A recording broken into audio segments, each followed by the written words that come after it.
Hello, everyone. I'm Six Path Weeb, and welcome to my YouTube channel. Today, we're diving into an exciting fanfiction scenario. What if a female Boruto possessed the Byakugan? But before we begin, a quick disclaimer. The content on this channel is purely for entertainment and discussion purposes. I do not own any of the anime footage used in my videos. All rights and credits go to their respective creators and copyright holders. Alright, let's jump right in. When it came to chakra, most people agreed that Uzumaki Boruto and Uzumaki Himawari were among the most fortunate individuals in the world. Blessed with their father's immense chakra reserves and their mother's exceptional control, both siblings were seen as prodigies long before they even entered the academy. Many assumed they would naturally aspire to become Hokage and follow in their parents' footsteps, taking on perilous missions, engaging in awe-inspiring battles, and making a name for themselves as legendary shinobi. While this wasn't entirely incorrect, it wasn't completely accurate either. Boruto was the first to challenge this expectation.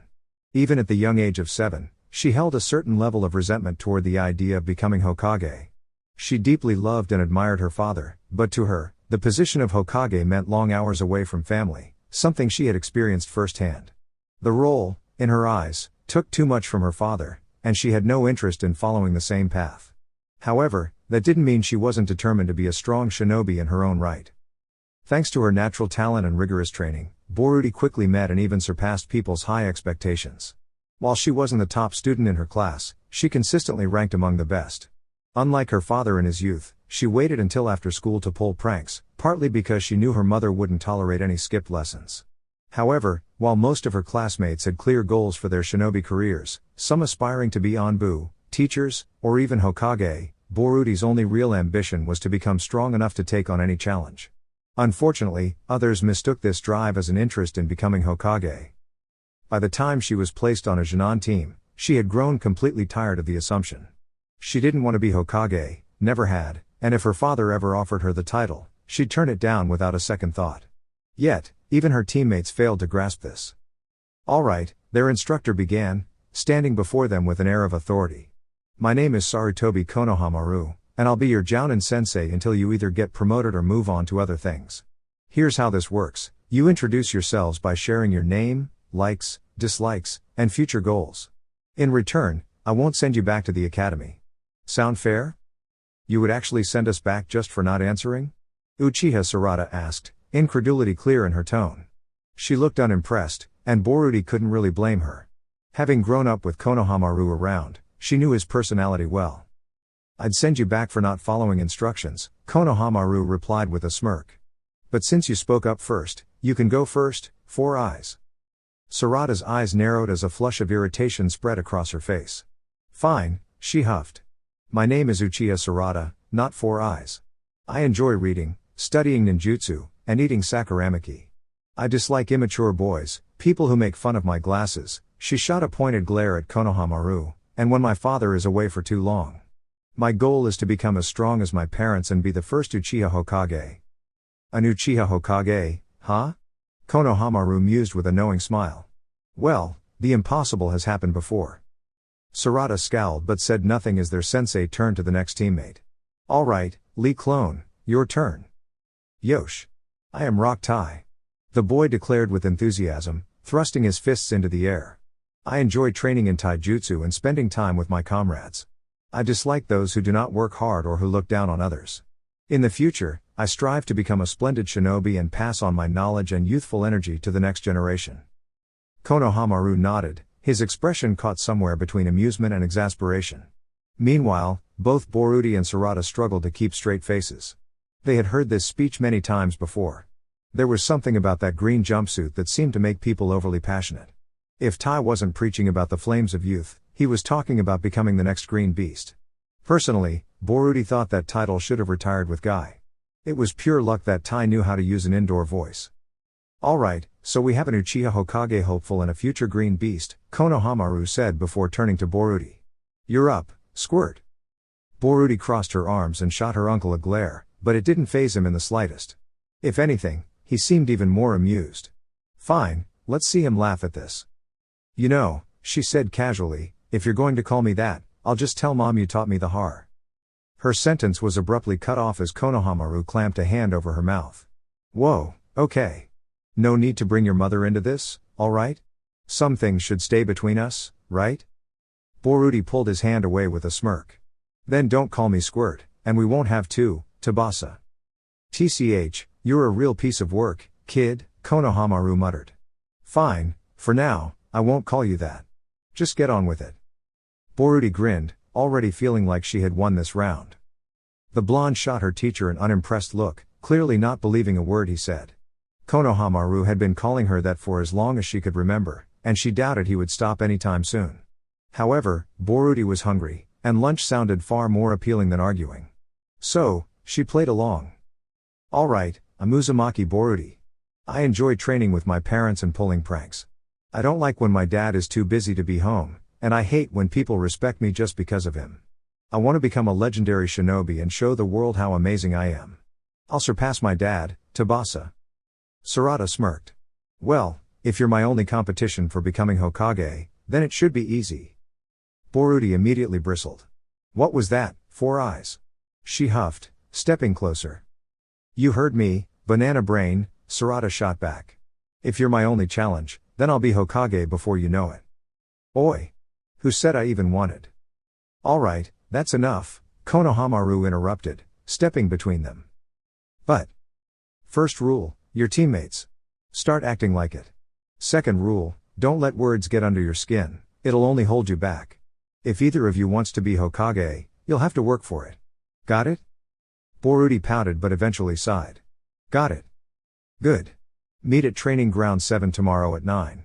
We'll see if you're really cut out for the shinobi life, he instructed before disappearing in a swirl of leaves. Tai, looking somewhat awkward, quickly mumbled a farewell before jogging off to run laps around the village. Sarada hesitated for a moment, as if she wanted to say something, but then shook her head and marched away. Within seconds, Boruto was alone on the academy rooftop. She glanced around, feeling slightly discouraged by how the meeting had gone. With a sigh, she whispered, I don't even want to be Hokage. But, as always, nobody was there to hear her. Over the next few months, after passing their sensei's test, Team 12 alternated between training and missions. If she were on any other team, Boruto might have been frustrated with how often she won or lost during spars, but even she had to admit, Sarada and Tai were strong. Together, they made a solid team. Konohamaru sensei must have thought so too because, less than 4 months after graduation, he requested their first C-rank mission. It was supposed to be simple, a delivery to a town near the border of the Land of Fire. The only reason it was classified as a C rank was because of the distance. They had even finished earlier than expected. So how had everything gone so terribly wrong? Sarada was injured. She was hurt. There was so much red, and Boruto felt frozen in place. The world around her blurred, her ears ringing as she struggled to process what was happening. Something cracked under her foot, but she couldn't bring herself to care. Konohamaru sensei was shouting, but his voice was drowned out by the overwhelming buzz in her head. Why wasn't Sarada moving? Why wasn't she moving? The world tilted. Boruto looked down at her hands, they were covered in red. How did that happen? A kunai was in her grasp, its blade gleaming crimson. That was strange. She had always thought it was silver. She forced herself to look around the battlefield. Tai was on the ground. He was covered in red too. Boruto suddenly realized she didn't like that color very much. It wasn't supposed to be everywhere like this. Boruto. The buzzing grew louder. Boruto. Someone was shaking her. Come on, Squirt. Snap out of it. Kei Konoha Konohamaru sensei? She mumbled, her voice distant even to her own ears. Yeah, it's me, he sighed in relief. Okay, listen. I need you to focus. Tai needs help, alright? Help Tai? She repeated blankly. Yes, I need you to help Tai. He's hurt, and I can only do so much at once. Boruto's vision swam. She saw multiple versions of her teacher, 3 of his clones were still locked in battle, while another was tending to Sarada, trying to stop all the red. Or was that clone with her? She couldn't tell anymore, and she wasn't sure if it even mattered. She had to help Tai. Tai's hurt, she muttered again, her gaze drifting toward her fallen teammate. Then, her eyes landed on the bloodied kunai in her hand. A terrible realization hit her like a crashing wave. Kei Konohamaru sensei. What did I do? Her voice shook, and suddenly, it felt like she couldn't breathe. Her stomach twisted in knots. Had she? No, she wouldn't. She couldn't have. A few feet away, there was another figure lying motionless on the ground. She didn't recognize him, but something in her gut told her he was no longer breathing. Konohamaru-sensei. Her heart pounded, and her throat tightened. Her kunai slipped from her fingers, landing with a dull splash in a puddle of red. "Boruto, get a grip," her sensei said firmly, gripping her shoulders. He shook her slightly, just enough to bring her back to reality. The panic in her eyes dulled slightly, and when she finally seemed to regain control of herself, Konohamaru continued. "We can talk about this later, but right now, Tai needs help." A shout from behind them signaled that 2 of the clones had been taken out. "We don't have time for this. Go." Boruto hesitated only a second before forcing herself into motion, sprinting toward Tai. She pushed down the instinct to look back at the lifeless figure on the ground or at Sarada's wounds. Focus on Tai. Worry about Tai. Don't think about Sarada. She'll be okay. We'll all be okay. We'll go home together, just like always. But helping Tai was harder than she expected. His body was covered in senbone, making him look like a human pincushion. A kunai was embedded deep in his shoulder, and blood was seeping from his wounds. His arm was twisted at an unnatural angle, and Boruto had to fight the urge to recoil. Where was Tsunade Ba-chan when you needed her? Why didn't I pay more attention in first aid class? Boruto gritted her teeth in frustration. The sounds of her sensei battling faded into the background as she desperately tried to use her jacket to stop the bleeding. Was she supposed to remove the senbone, or would that make things worse? Tai coughed, and more blood trickled from his lips. Boruto's stomach churned. He was in bad shape, really bad shape. She needed to help, but she wasn't sure how. They needed a medic. "If we all make it home, I swear I'm asking Mom for more medical training," she promised herself. Then, taking a deep breath, she pushed aside the fear and focused on the one thing that mattered most. Helping her teammate. A desperate effort. It was supposed to be a simple C-rank mission.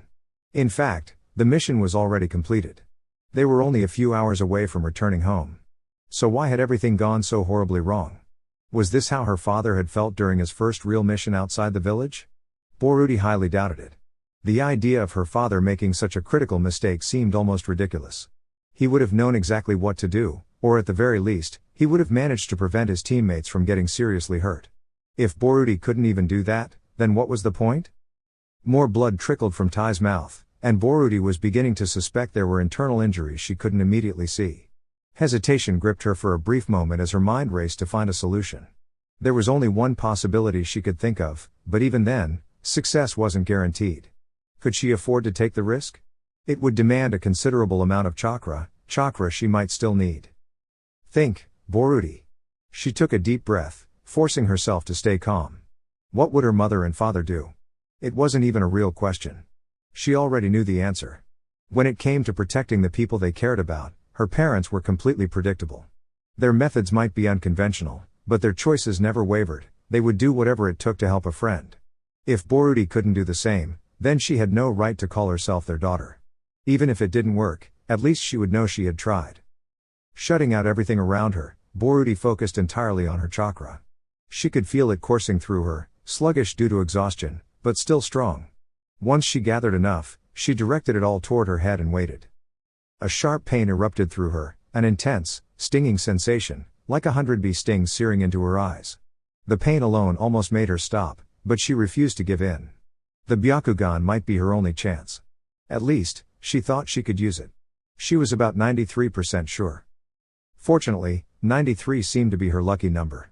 The clarity she had experienced earlier, when the shinobi first attacked, returned, only this time, it was even sharper. The world around her came into focus with a level of detail she had never experienced before. She could see everything, a bird soaring high above, her sensei still engaged in battle down the road, and even a clone trying to assist Sarada. It was overwhelming, but she forced herself to concentrate on the most pressing issue, Tai. His condition was worsening. His breathing had grown shallow and uneven. At this rate, he wouldn't last long enough to receive medical attention. Boruto's heart pounded in panic when she noticed the blockage in his chakra network. Senbone needles had struck vital points, creating dangerous clots that threatened to rupture. Leaving them in place would only make things worse. Without hesitation, her hands moved swiftly, carefully pulling out each needle. Relief washed over her as she saw his chakra system begin to stabilize. One problem solved, but there was still the issue of blood loss.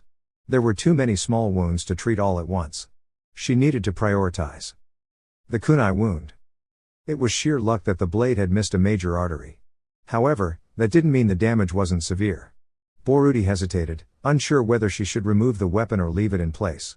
Judging by the amount of blood Tai had already lost, she decided against pulling it out. Instead, she quickly removed her jacket and wrapped it tightly around the wound, securing the weapon to prevent further movement. Hopefully, she wasn't making things worse. His arm was already broken, turning him onto his side probably hadn't helped. Now, the broken arm. While the Byakugan allowed her to see the fracture, she could only vaguely recall how to properly splint a bone.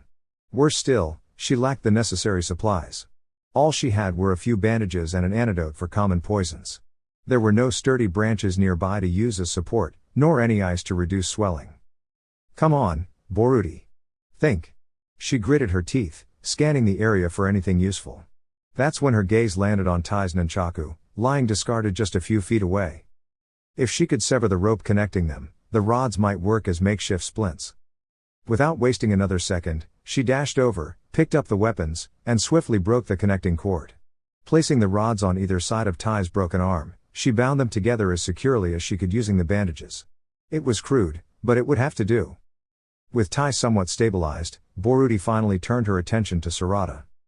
She looked better, well, less injured, at least. Without her glasses, she appeared somewhat vulnerable, but her breathing was steadier than before. Boruto could tell that Konohamaru-sensei had managed to stop the bleeding. That's when she noticed something: her shadow clone was gone. When had it disappeared? Boruto activated her Byakugan again to assess Sarada's chakra network. It was still slightly unbalanced, particularly around her eyes, but nothing seemed immediately life-threatening. At least, not from what she could recall from her grandfather's lessons.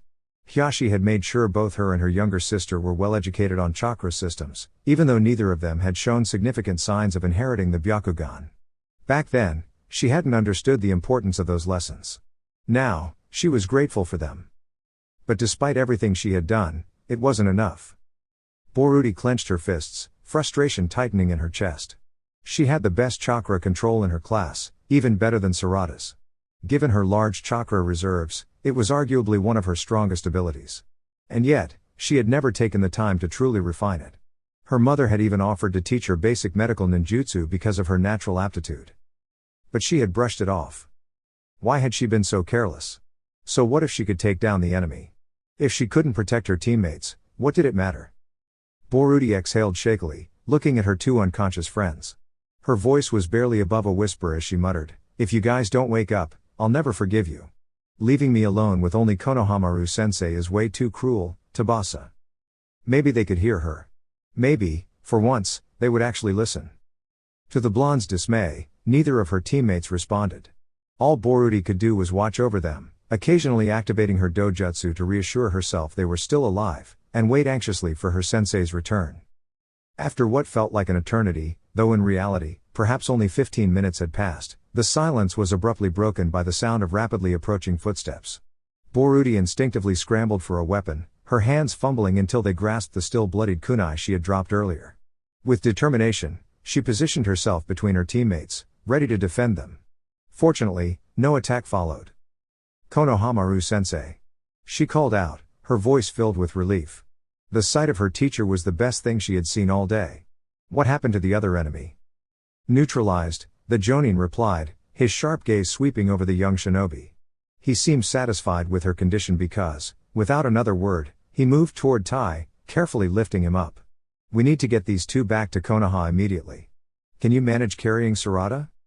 "Why, yeah," Boruto nodded quickly, determination flaring in her eyes. "Good. Lift her gently but move fast, we don't have much time," Konohamaru instructed. Without hesitation, Boruto rushed over to her childhood friend, carefully picking her up. She was heavier than expected, which momentarily surprised her. It was odd that Konohamaru had asked her to carry Sarada, but Boruto reasoned that he must be conserving chakra in case they faced another threat. "I've got her," she confirmed before hurrying back to her teacher's side. Konohamaru gave a quick nod. "Stay alert for anything unusual." With that, the two dashed toward Konoha, racing against time. Boruto struggled to keep up a few times, her legs burning from exhaustion, but she pushed forward.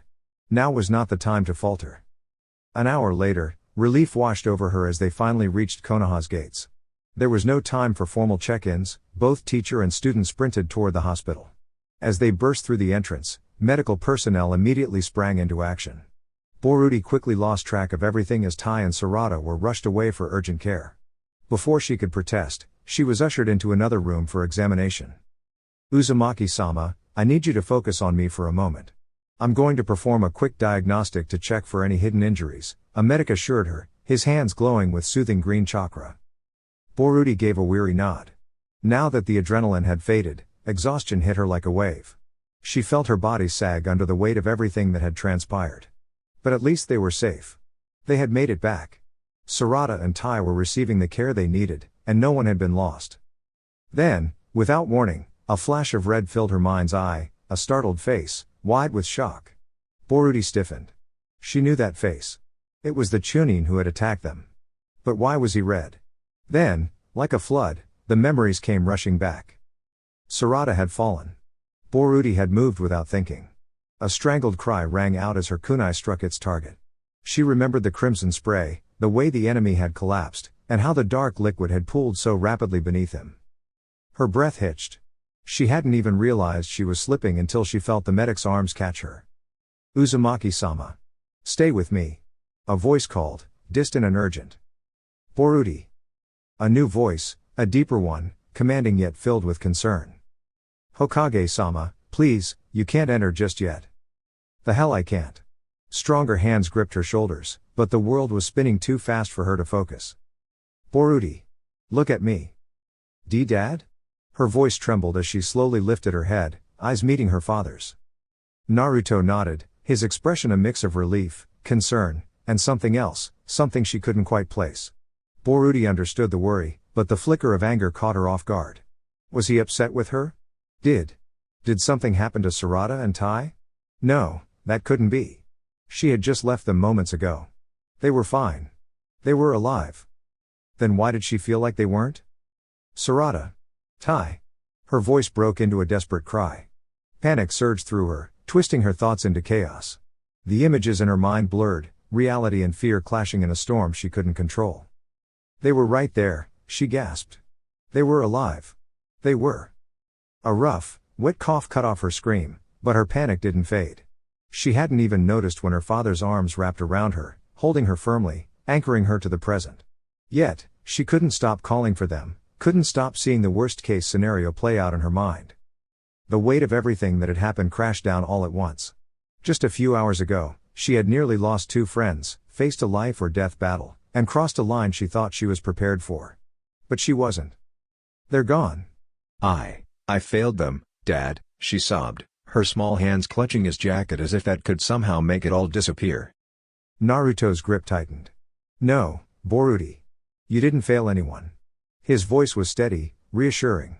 He gently guided her to sit on his lap, never loosening his hold. Sarada and Tai are safe. Sakura and Tsunade are looking after them. I promise you, nothing will happen to them. Boruto shook her head. She wanted to believe him, her father never broke his promises. But deep down, she knew that no one could control everything. Not even him. But I killed someone, she choked out. Her hands trembled as she remembered the weight of the kunai, the crimson stain that refused to fade from her mind. Naruto remained silent for a moment before gently asking, who? A shinobi. A Chunin. He was going to hurt Sarada, and I moved. And he fell. He started bleeding, and it was my kunai. I did that. She felt Naruto tense slightly but didn't see the flicker of emotion in his eyes. Instead, he simply held her closer, resting his cheek against her head, his free hand running soothingly through her hair. You saved Sarada's life, Boruto. If you hadn't acted, all 3 of you might not have made it back. His voice was calm, but there was an unmistakable heaviness to his words.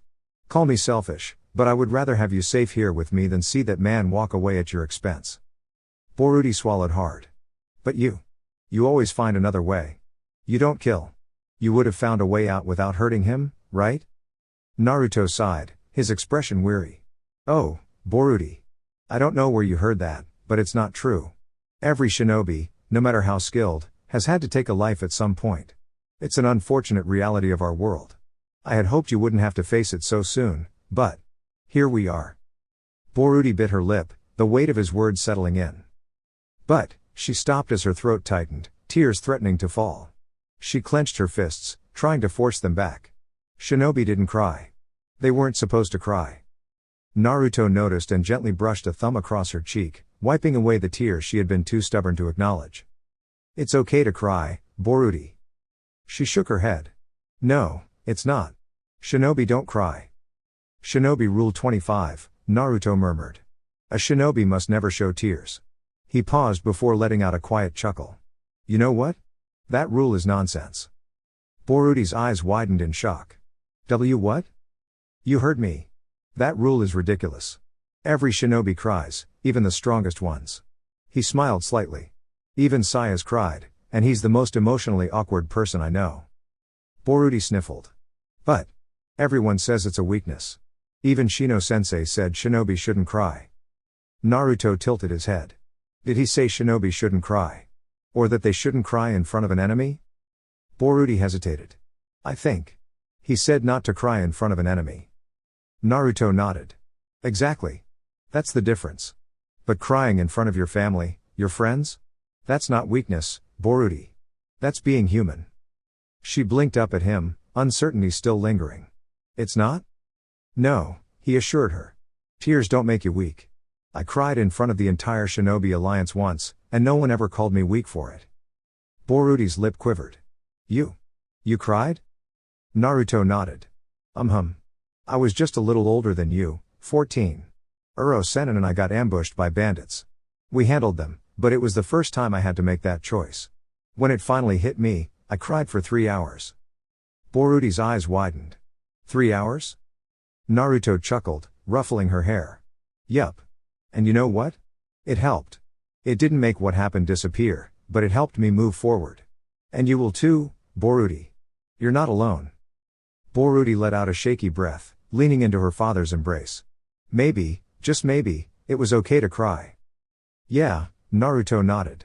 At that point, Uro-sennin had grown tired of my self-pity, so he gave me a good smack on the head, reminded me that I was still alive, and told me that if I wanted to stay that way, I needed to get up and keep training. Did that help? Not really. I had nightmares for months, still do sometimes. But the important thing is that by stopping that enemy, you protected your friends. They're safe because of you. But they were still hurt. They could have lost their lives, and I was completely helpless. Tai was bleeding, and Sarada was in critical condition. I saw it happening, and I couldn't do anything.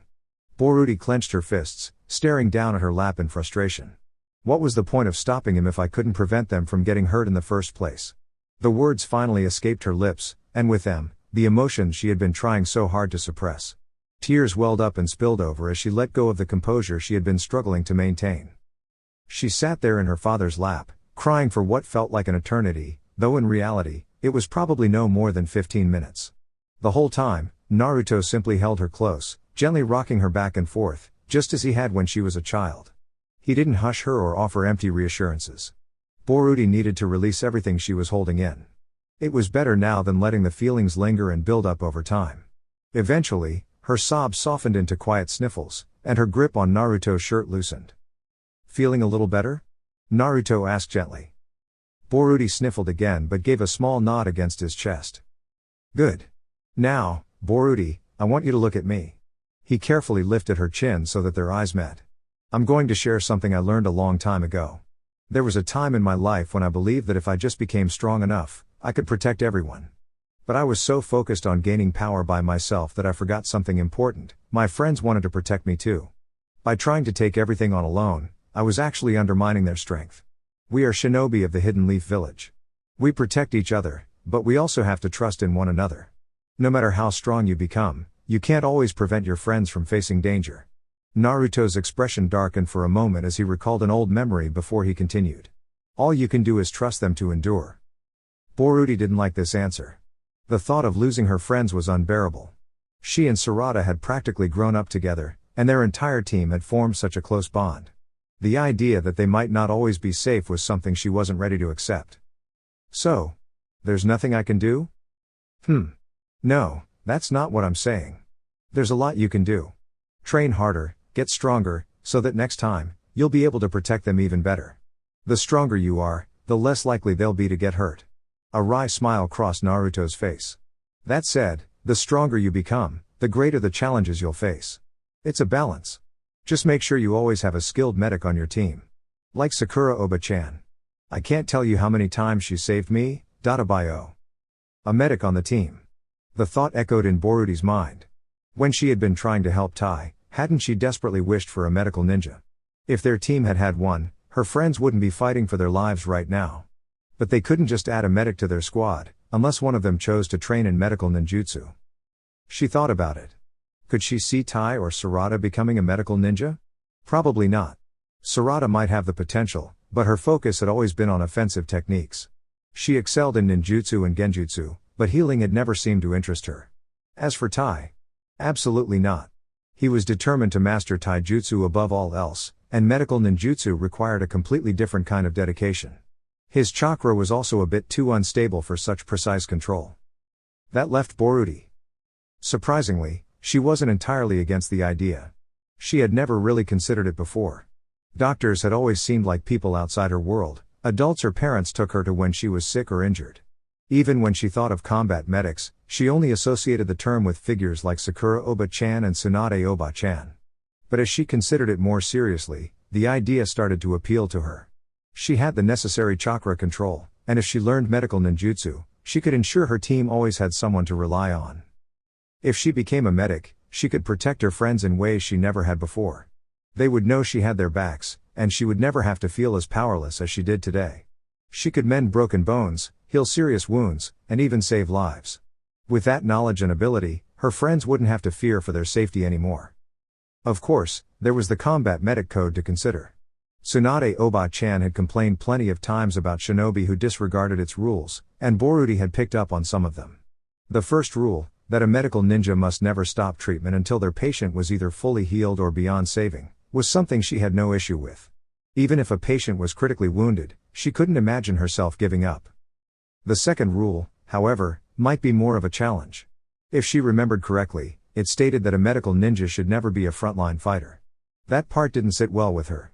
She didn't dream of becoming Hokage, but she still wanted to be an exceptional shinobi, one who could stand alongside the best. Being restricted from direct combat didn't align with the future she envisioned for herself. But maybe she could find a way to balance both. Boruti made up her mind, she would start learning medical ninjutsu. It wasn't just about getting stronger for herself anymore. If she could master healing techniques, she would never have to watch her friends suffer while feeling helpless. She would be the one to keep them safe. And she was going to start right away. The third clause stated that medical nin must be the last in their squad to fall. Like the second clause, Boruti felt uncertain about this rule.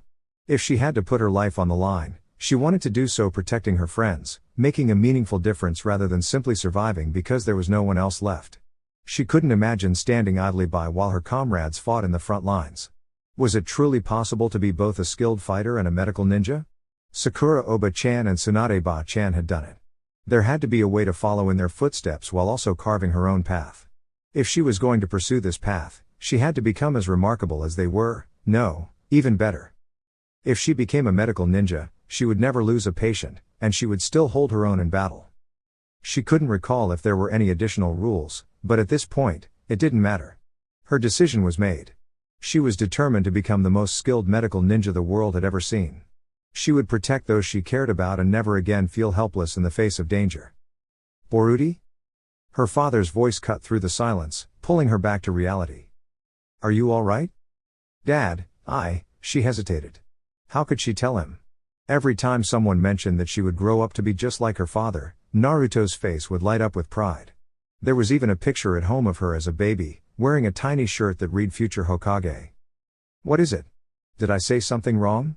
Naruto asked, concern flickering across his expression. No, I was just thinking, she trailed off. Oh? Do you want to talk about it? She tried to find the words, but it was harder than she expected. Would her father be disappointed? Upset? She shook off the thought. No, he wouldn't be angry, he was too kind for that. But if he was disappointed, that would be even worse. More than anything, she feared letting him down. Hey, Naruto murmured gently. You can tell me. Taking a deep breath, Boruto blurted out, I want to be a medical ninja. What? Gathering her courage, she repeated more clearly, I want to be a medical ninja. Naruto blinked in surprise. You want to be a medic? She nodded, avoiding his gaze. Can I ask what made you decide this? If I can't stop people from getting hurt, then I want to help them when they do. I don't want to feel powerless anymore. I don't want to stand by and watch people suffer, she said, her voice filled with determination. She finally looked her father in the eyes. I know everyone expects me to become Hokage, and I know you probably wanted that too, but I don't. I'm sorry, Dad. Sorry? Naruto looked at her for a moment, surprise giving way to understanding. He smiled softly. Boruto, you don't have anything to apologize for. Huh? Sweetheart, I've known for a long time that you didn't want to become Hokage, he admitted. And that's okay. That was my dream, my way of protecting the people I love. But you are your own person, and I would never expect you to follow the same path. If being a medical ninja is what feels right to you, then you have my full support. But everyone expects me to be Hokage someday. She argued, still struggling to believe his response. Forget what they expect, T-Bio. Naruto grinned. Boruto's eyes widened. Did he really just say that? Boru, people will always have opinions. My father was Hokage, and now I am, so of course they assume you'll follow in our footsteps. But I wasn't my dad, and you aren't me. Chase your own dreams. Set your own goals. Work hard, and don't stop until you achieve them. That's the only thing that truly matters. So, you're not mad? Not at all. In fact, I'm incredibly proud of you. You are? Of course. Saving lives is far more impressive than just breaking down walls, Bio, he said with a wink. Then, leaning in like he was sharing a secret, he added, but if you ever want to learn how to break walls too, I can still teach you. Boruto beamed. Yeah. Naruto chuckled. I won't lie to you, though. Becoming a medical ninja will take a lot of hard work. You'll have to study more than ever before. And don't think I've forgotten how much your mother had to chase you around to make you study in the academy. He gave her a teasing look. Are you sure you're ready for that? Once you start, there's no turning back. Boruto took a moment to think. She had never been fond of studying, and she knew it wouldn't be easy. But if it were easy, everyone would do it. She imagined all the people she could help, all the lives she could save, and her resolve solidified. Without realizing it, her Byakugan activated, and she clenched her fists with a determined grin. I'm sure. I'll become the greatest medical ninja in history. I'll be so strong that I can protect everyone, Databasa. Naruto looked at his daughter with pride and admiration. When had she grown up so much? With her Byakugan shining and her expression filled with conviction, she looked like a true shinobi. He had no doubt she would achieve her dreams. Smiling, he pulled her into a warm embrace. Tomorrow, we'll talk to Sakura-chan and Tsunade-ba-chan. I hope you're ready. Don't worry, Dad. I'll make you proud. You already have, Boru. You make me proud every single day. Dear YouTube family. That's all for today. If you enjoyed the content, don't forget to like, share, and subscribe. Your support means the world. Thanks for watching. Best. 6 Path Weeb.